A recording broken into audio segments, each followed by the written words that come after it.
Alpha success academy में आपका हार्दिक स्वागत है। हम पिछले वीडियो में मौर्य साम्राज्य के, खासकर चंद्रगुप्त मौर्य के बारे में हम बात कर रहे थे। मौर्य साम्राज्य की विशेषताओं के बारे में हमने देखा। मौर्य साम्राज्य के पतन के कारणों के संदर्भ में हमने बात की एक तरह से। तो आगे बढ़ते हैं और इसी क्रम को, मौर्य साम्राज्य को ही हम आगे बढ़ा रहे हैं। चंद्रगुप्त मौर्य से ही उसकी विशेषताएं हमने देखी और चंद्रगुप्त मौर्य के संदर्भ में देखा। उससे आगे बढ़ते हैं। अगला शासक आता है बिंदुसार। इसका कार्यकाल 298 ईसा पूर्व से लेकर 273 ईसा पूर्व आता है।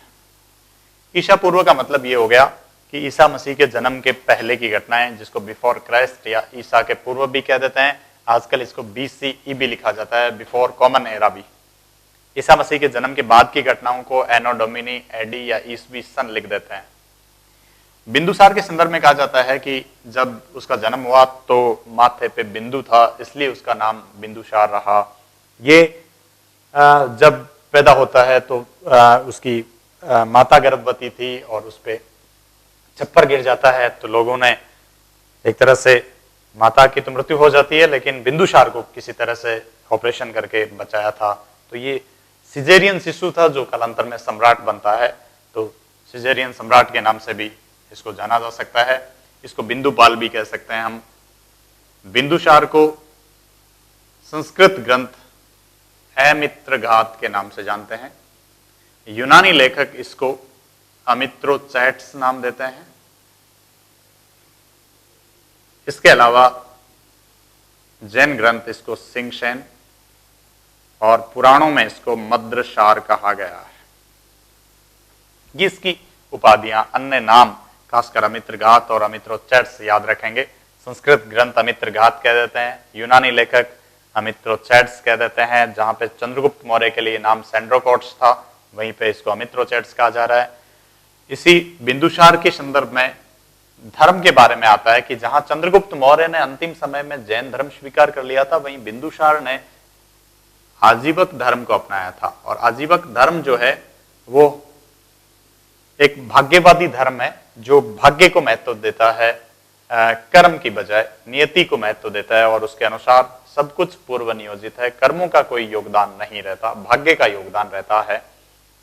ठीक वैसे ही जैसे मलुकदास कह देते हैं, अजगर करे न चाकरी, पंछी करे न काम, दास मलुका कह गए सबके दाता राम। तो आजीवक एक भाग्यवादी धर्म है और इसके संस्थापक मखलीपुत्र गोशाल आते हैं। ये महावीर स्वामी के समकालीन थे और इनका मुख्य केंद्र जो है वो श्रावस्ती था, जहां पे बुद्ध ने सबसे ज्यादा वर्षावास व्यतीत किए थे। तो बिंदुसार के संदर्भ में उसके एक धर्म का भी क्वेश्चन पूछा जा सकता है।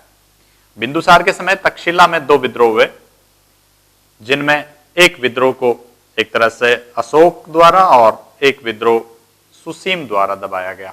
ये उसके 2 पुत्र होते हैं, अशोक और सुसीम बिंदुसार के पुत्र थे। और तक्षशिला में विद्रोह का दमन दोनों भाइयों द्वारा अलग अलग समय में किया जाता है। बिंदुसार के समय भी प्रधानमंत्री चाणक्य था कुछ समय के लिए, और तत्पश्चात उसका प्रधानमंत्री बनता है राधागुप्त। और यही राधागुप्त कुछ समय के लिए अशोक के भी प्रधानमंत्री रहे, अशोक मौर्य के समय भी प्रधानमंत्री रहे। बिंदुसार की राजसभा में 500 मंत्रियों की एक परिषद होती है। तो 500 मंत्रियों की मंत्री परिषद का उल्लेख हमें मिलता है और इसका मुखिया खल्लाटक था। तो बिंदुसार की मंत्री परिषद का प्रमुख आता है खल्लाटक। बिंदुसार के समय यूनानी लेखक एक तरह से अनुश्रुति बताते हैं, कथा बताते हैं कि एक यूनानी राजा से उसने सूखे मेवे और एक तरह से सादा देशी मदिरा, जिसको अंगूरी मदिरा कह देते हैं, उसके साथ साथ एक दार्शनिक की मांग की। लेकिन यूनानी जो राजा है उसके द्वारा कहलवा भेजा कि सूखे अंजीर, सूखे मेवे जो है उसके साथ साथ मदिरा चाहे जितनी ले लें, लेकिन यूनानी कानून दार्शनिक को बेचने की अनुमति नहीं देता, तो एक तरह से दार्शनिक नहीं बेचा जाता। ऐसी एक कथा आती है। और 2 उसके समकालीन राजदूत आते हैं, जो राजदूत की परंपरा चंद्रगुप्त मौर्य के समय शुरू होती है।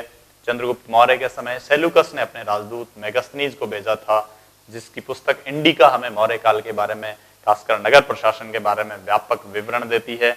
मेगस्थनीज पहले राजदूत थे, तो राजदूत परंपरा की शुरुआत होती है और बिंदुसार के समय वही परंपरा आगे भी बढ़ती है।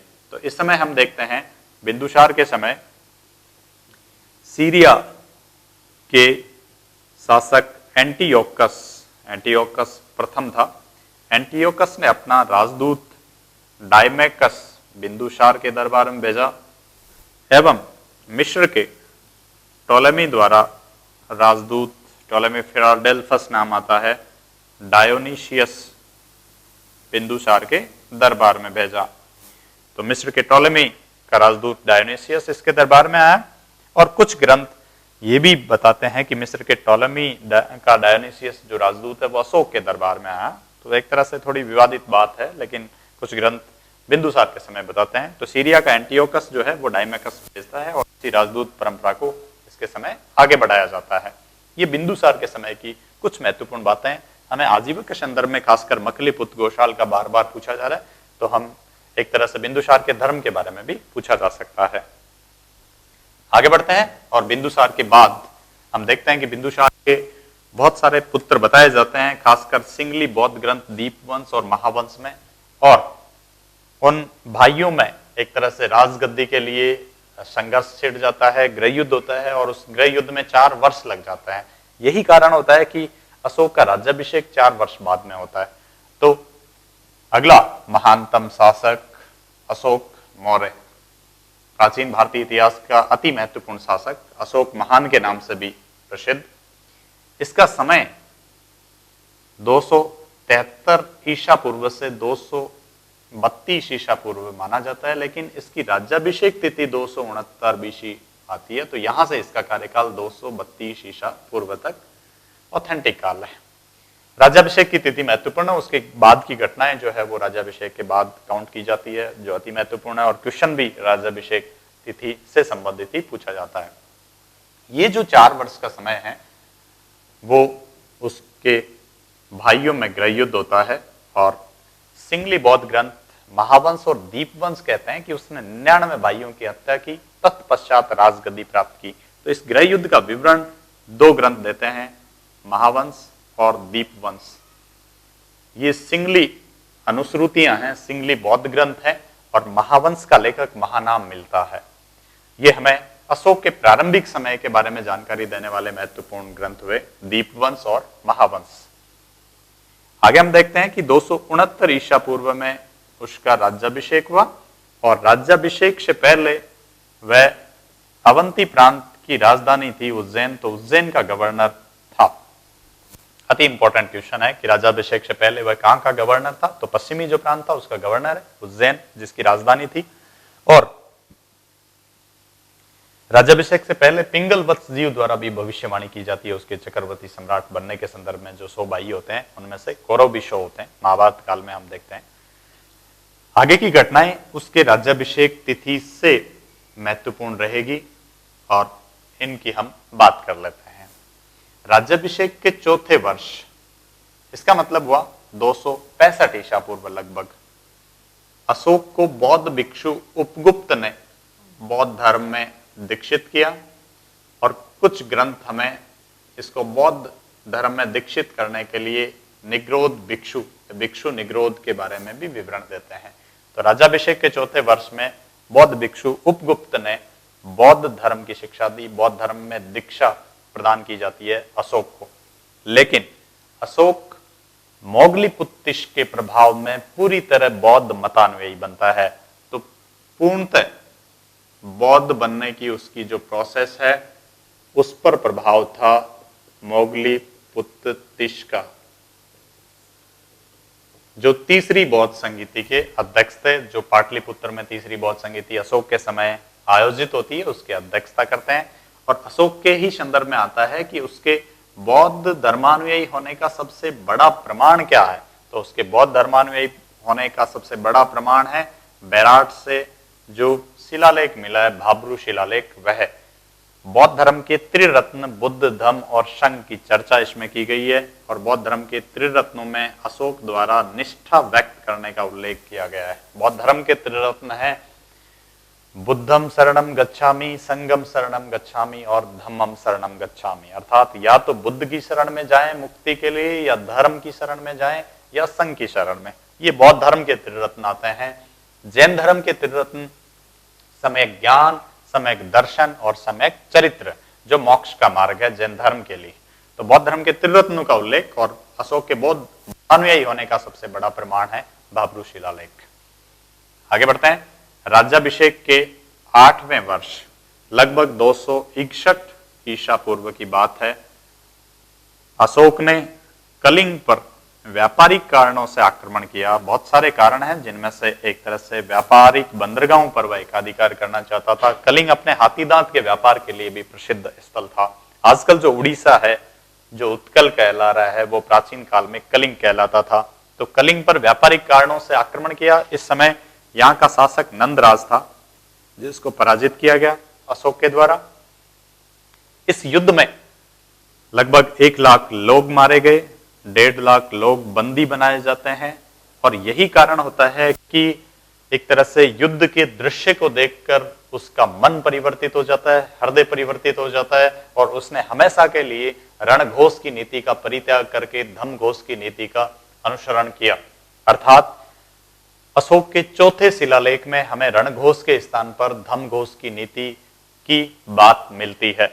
तो इस युद्ध के पश्चात हमेशा के लिए उसने इस नीति का परित्याग कर दिया और धर्म की नीति, धम्मघोष की नीति का अनुसरण किया।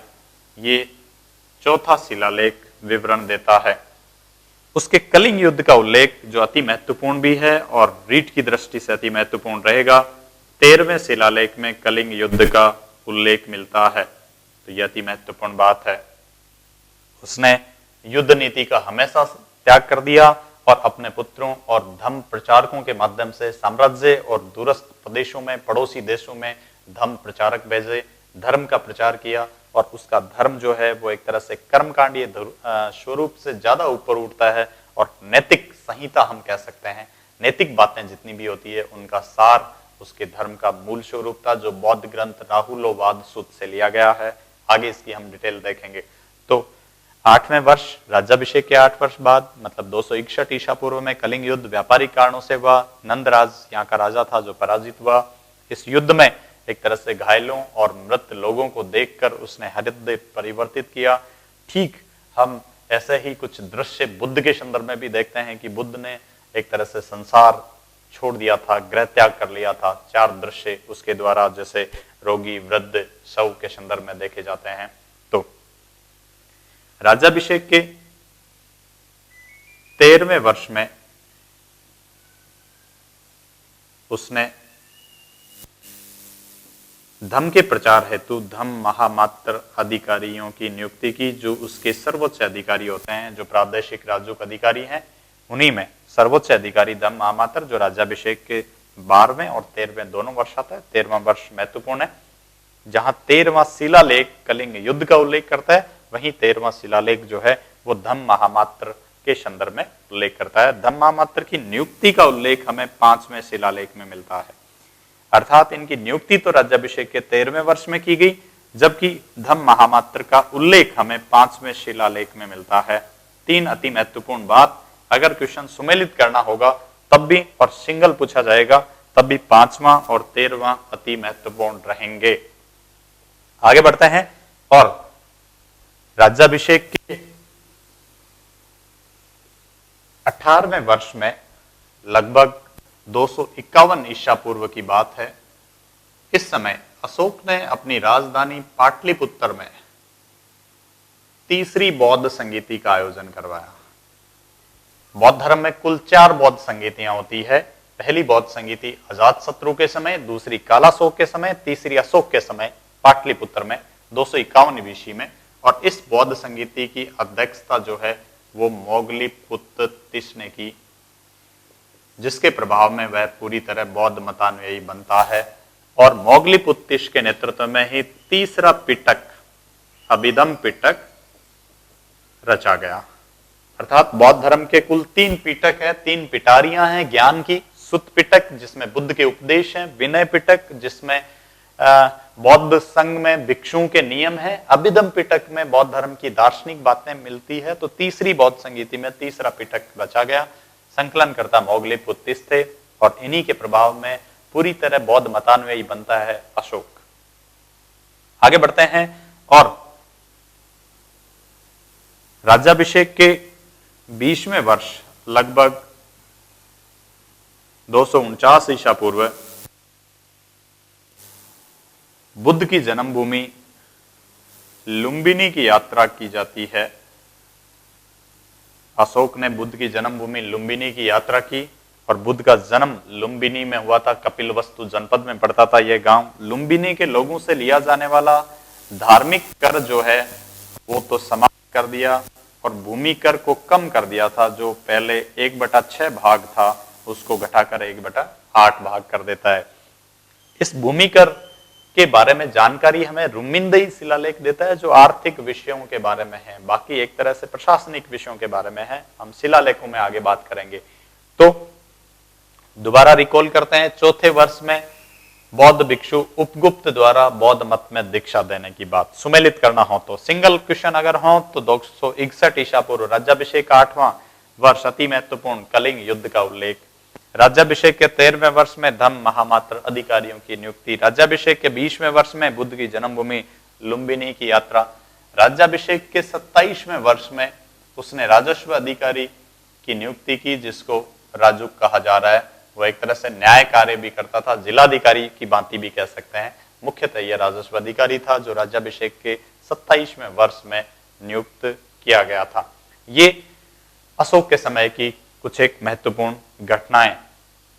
आगे बढ़ते हैं और अशोक के संदर्भ में बहुत सारी उपाधि मिलती है जिनका हम जिक्र कर लेते हैं।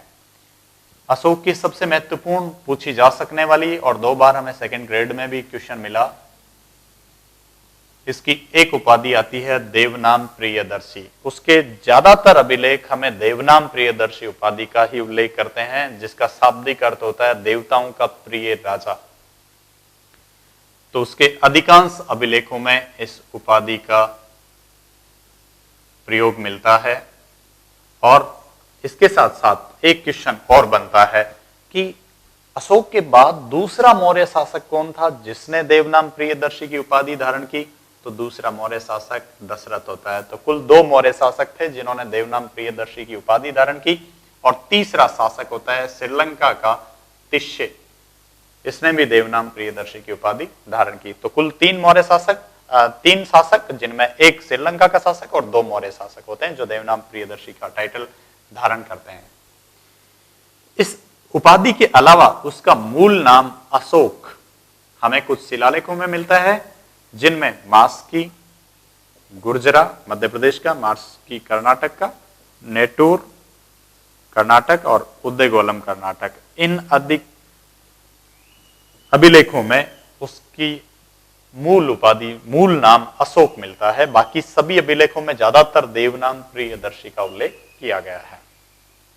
बहुत सारे ग्रंथ ये भी कहते हैं कि थोड़ा कुरूप था, दिखने में थोड़ा कुरूप होने के कारण एक तरह से क्रूर था और बहुत सारे महिलाओं और बच्चों का एक तरह से उसने हत्या करवा दी। कुछ एक विवरण हमें इस बारे में बताते हैं। हालांकि इसमें कितनी सत्यता है ये एक तरह से अनुसंधान का विषय हो सकता है, लेकिन कुछ विद्वान इसकी एक उपाधि चंडाशोक भी बताते हैं। ये उसकी क्रूरता के कारण आता है। और कुछ विदेशी यात्री, फाइयान जैसे विदेशी यात्री भी कहते हैं कि उसने पाटलिपुत्र के द्वार के बाहर एक तरह से एक नरक द्वार बना रखा था वध करने के लिए। तो चंडाशोक जो है वो उसकी क्रूरता के संदर्भ में कह दिया जाता है। भाब्रू शिलालेख इसकी उपाधि देता है मगध का राजा। तो भाब्रू शिलालेख में अशोक को मगध का राजा कहा गया है। भाब्रू शिलालेख जो बैराट राजस्थान से मिला है। पुराणों में इसको अशोक वर्धन कहा गया है। तो पुराणों में इसकी उपाधि आती है अशोक वर्धन की। भाब्रू शिलालेख इसको मगध का राजा कहता है। और जूनागढ़ शिलालेख अशोक मौर्य नाम जो चंद्रगुप्त मौर्य के साथ साथ इसके नाम का उल्लेख भी करता है, जो सुदर्शन झील के बारे में भी जानकारी देने का महत्वपूर्ण स्रोत है। ये इसकी उपाधि या विभिन्न नामों के संदर्भ में हमने देखा कि अशोक के बहुत सारे नाम हमें अलग अलग ग्रंथों में और यात्रियों के द्वारा दिए गए नामकरण हैं। आगे बढ़ते हैं और अशोक के संदर्भ में हम बाकी बातें शिलालेखों में पढ़ेंगे और राजस्व प्रशासन और केंद्रीय प्रशासन में जो जो चेंज किए गए उनके संदर्भ में। अशोक के बाद कुछ एक शासकों की बात कर लेते हैं कि एक शासक आता है संप्रति, जो दूसरा मौर्य शासक था जिसने जैन धर्म स्वीकार कर लिया था। और संप्रति जो है वो कालांतर में मौर्य साम्राज्य दो भागों में बढ़ जाता है। तो पश्चिमी जो साम्राज्य था वो संप्रति के अधीन आता है। तो एक मौर्य शासक संप्रति जो आचार्य सुहस्तिन के नेतृत्व में जैन धर्म स्वीकार कर लेता है, पश्चिमी साम्राज्य का मुख्य शासक था। पूर्वी साम्राज्य पर अशोक के पुत्र दशरथ का शासन होता है और दशरथ दूसरा मौर्य शासक था जिसने देवनाम प्रियदर्शी की उपाधि धारण की। पहला अशोक मौर्य होता है जिसने देवनाम प्रियदर्शी की उपाधि धारण की। तो इसका भी पूछा हुआ क्वेश्चन हुआ सेकंड ग्रेड का दो मौर्य शासकों के संदर्भ में। साथ साथ दशरथ ने आजीवक साधुओं के लिए जो गुफाएं दान में दी वो नागार्जुनी गुफाएं थी। 3 गुफाएं उसने नागार्जुनी पहाड़ियों में बनाई, बिहार की नागार्जुनी पहाड़ियों में। उसके द्वारा निर्मित गुफाओं में गोपी गुफा, वापी गुफा और पद्धतिक गुफा होती है। इसके साथ साथ अशोक मौर्य द्वारा 12 गुफाओं का निर्माण करवाया जाता है बिहार में ही। और 12 गुफाओं में लोमस ऋषि की जो गुफा थी वो दशरथ ने बनवाई थी और शेष जो गुफाएं हैं वो अशोक की मानी जाती है। करण चौपड़, सुदामा गुफा और विश्व झोंपड़ी गुफा। तो ये गुफाएं जो है वो अशोक की 12 गुफाएं, एक लोमस ऋषि की गुफा दशरथ ने बनवाई थी। तो ये एक तरह से देवनाम प्रियदर्शी के संदर्भ में, नागार्जुनी गुफाओं के संदर्भ में पूछा जा सकता है। राजतरंगिणी ये कहती है कि एक मौर्य शासक जालोक था जिसने कश्मीर पर शासन किया था और ये शिव का उपासक होता है, एक तरह से शिव धर्मानुयायी कह सकते हैं। इसका उल्लेख प्राचीनतम महत्वपूर्ण पुस्तक राजतरंगिणी करती है जो कल्हण ने लिखी है। हालांकि बाद में राजतरंगिणी नाम से श्रीवर ने भी लिखी, राजतरंगिणी नाम से जोनराज ने भी लिखी थी। यह ऐसी महत्वपूर्ण पुस्तक है भारतीय इतिहास की जिसमें हम ये कह सकते हैं कि भारतीय इतिहासकारों पे और भारतीय इतिहास पे एक तरह से पाश्चात्य साम्राज्यवादी इतिहासकारों ने आरोप लगाया है कि भारतीयों को इतिहास लेखन नहीं आता। उसका एक जवाब है कि राजतरंगिणी हमें क्रमबद्ध इतिहास लेखन के संदर्भ में महत्वपूर्ण पुस्तक मिलती है। खासकर जयसिंह तक का इतिहास, कश्मीर के शासक तक का इतिहास इसमें लिखा गया है। और एक और महत्वपूर्ण बात भी कल्हण लिखता है कि वही गुणवान कवि प्रशंसा का पत्र है जो राग द्वेष से ऊपर उठकर इतिहास लेखन का कार्य करता है। तो इतिहास की सबसे महत्वपूर्ण बात, सबसे प्रशंसनीय बात है निष्पक्ष और तटस्थ रूप से इतिहास लेखन, और ये कल्हण अपनी पुस्तक राजतरंगिणी में उल्लेखित करता है। तो जालोक को एक तरह से शासक माना गया है। इसके अलावा कुणाल एक शासक होता है जिसको अंधा करवा दिया जाता है, धर्म विवर्धन भी कह देते हैं। सबसे सुंदर मौर्य शासकों में से एक था कुणाल। अंतिम मौर्य शासक, अक्सर क्वेश्चन पूछा जाता है प्रथम और अंतिम का, तो अंतिम मौर्य शासक था बृहद्रथ जिसकी उसके सेना नायक पुष्यमित्र शुंग द्वारा हत्या कर दी गई और शुंग वंश की नींव रखी गई। सेना के सामने हत्या होती है और चूंकि एक तरह से राजतंत्र की ये परंपरा है कि साम्राज्य विस्तार करना और निरंतर युद्ध करना महत्वपूर्ण कर्तव्य होता है राजा का।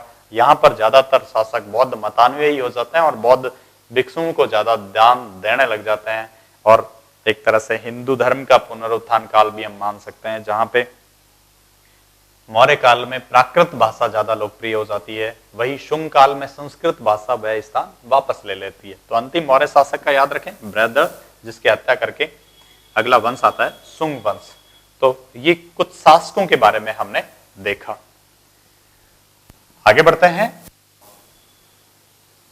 इसी क्रम में हम बात करेंगे मौर्य साम्राज्य के प्रशासन की।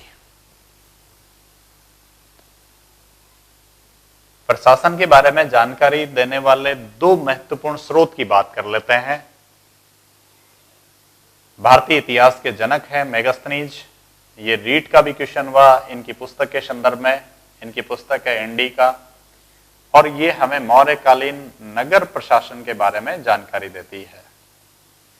बाकी के प्रशासन का ज्यादा विवरण हमें चंद्रगुप्त मौर्य के प्रधानमंत्री कौटिल्य की पुस्तक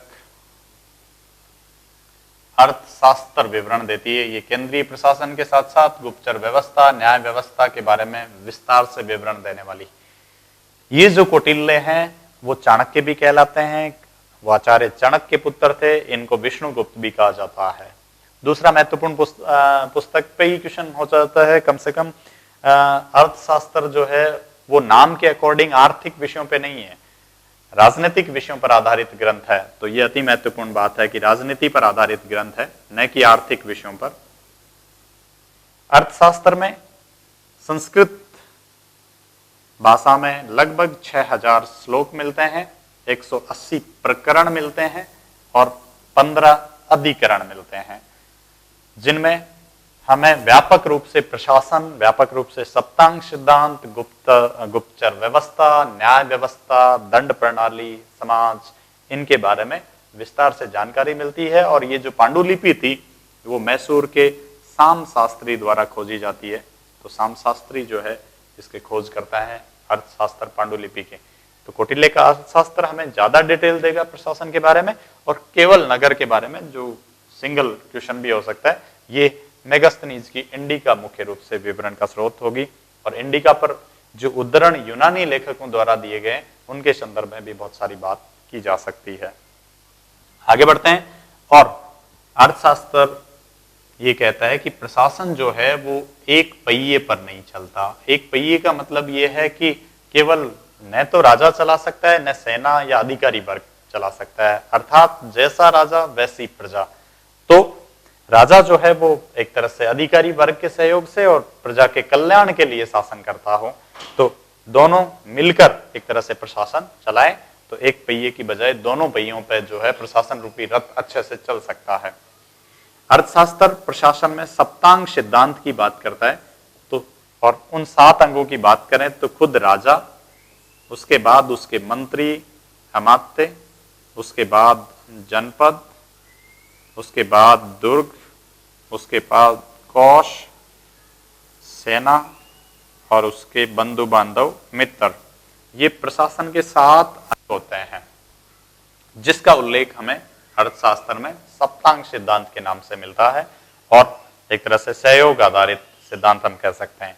मौर्यकालीन प्रशासन को हम केंद्रीकृत निरंकुश प्रशासन भी कह सकते हैं। ये पहला काल है जहां हमें व्यापक रूप से नौकरशाही, बहुत सारे नौकरशाही वर्ग के माध्यम से राजस्व वसूली, बहुत सारे करों का उल्लेख मिलता है, और राजा का केंद्रीय नियंत्रण रहता है अपने छोटे से छोटे अधिकारी वर्ग तक। और वही गुप्त काल में हम देखते हैं कि प्रशासन विकेंद्रीकृत व्यवस्था पर आधारित हो जाता है। तो केंद्रीकृत निरंकुश प्रशासन जो है वो मौर्य काल की महत्वपूर्ण विशेषता होती है। आज जब प्रथम नागरिक की बात करते हैं, राष्ट्रपति की बात करते हैं, तो वो एक तरह से अंतिम अपीली अदालत भी है, सर्वोच्च कार्यपालक भी है, सर्वोच्च न्यायाधीश भी है, और एक तरह से सर्वोच्च सेना नायक भी है, सैन्य कमांडर भी है, तीनों सेनाओं के पश्चात। ठीक वैसे ही मौर्य प्रशासन में सम्राट जो है वो सर्वोच्च कार्यपालक भी था, सर्वोच्च न्यायाधीश भी होता है, और सर्वोच्च सेना नायक भी था। अर्थात सम्राट जो है वो कानून निर्माता भी है, अंतिम न्यायाधीश भी उसको कहा जा सकता है, और सर्वोच्च सेनापति भी सम्राट को कहा जा सकता है। ये मौर्य काल के संदर्भ में। मौर्य काल में एक इंपॉर्टेंट बात केंद्रीकृत प्रशासन के संदर्भ में हो सकती है, और सबसे ज्यादा नौकरशाही, जैसा कि हमने विशेषताओं में भी चर्चा की, सबसे ज्यादा नौकरशाही, और उस नौकरशाही को वेतन देने की परंपरा मौर्य काल में शुरू होती है।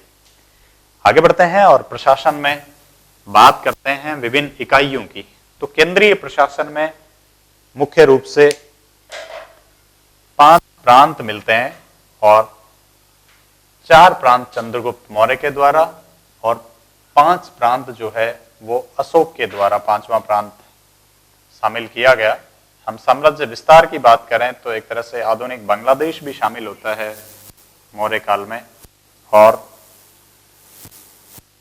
उत्तर पश्चिम में अफगानिस्तान और पाकिस्तान का बहुत सारा भूभाग। ये प्रदेश सामान्यतः उत्तरापथ कहलाता था और इसकी राजधानी तक्षशिला थी जो पाकिस्तान में है। मौर्यकालीन शिक्षा का मुख्य केंद्र भी था और गांधार महाजनपद की राजधानी थी।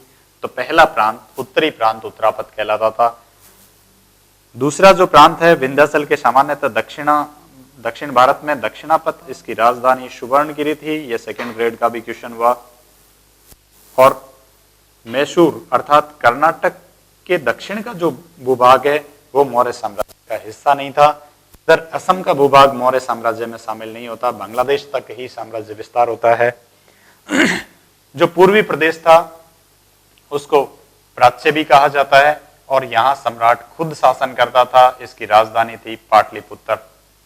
पश्चिमी प्रदेश को अवंती कह दिया जाता था और इसकी राजधानी उज्जैन थी, जहां हम देखते हैं कि अशोक शासक बनने से पहले उज्जैन का गवर्नर होता है। इसी में पांचवा प्रांत जो है वो कलिंग जीतकर अशोक के द्वारा जोड़ा गया। यह अति महत्वपूर्ण बात है। तो मौर्य काल का पांचवा प्रांत कलिंग था। इसकी राजधानी आती है तोशली और ये अशोक के द्वारा निर्मित प्रांत था। ये चार प्रांत और पांचवा प्रांत अशोक के द्वारा। ये जो उत्तरी सीमा है इसको हिंदू कुश पर्वतमाला के पास वैज्ञानिक सीमा कहा जा रहा है। और विंसेंट स्मिथ जो एक तरह से अर्ली हिस्ट्री ऑफ इंडिया पुस्तक लिखते हैं, उनमें चंद्रगुप्त मौर्य के संदर्भ में ये कहा है कि उन्होंने भारत की वैज्ञानिक सीमा को प्राप्त कर लिया। तो हिंदू कुश से लेकर हम मैसूर तक और पश्चिम में काठियावाड़ से लेकर बांग्लादेश का जो भूभाग है वो मौर्य साम्राज्य का हिस्सा था। ये हमने प्रांतों के संदर्भ में बात की, अलग अलग प्रांतों की राजधानियां और एक तरह से प्रांतों के नाम किस नाम से जाने जाते हैं। आगे के वीडियो में हम प्रशासनिक इकाइयों का और खासकर गुप्तचर व्यवस्था, नगर प्रशासन और न्याय व्यवस्था का जिक्र करेंगे। बहुत बहुत धन्यवाद।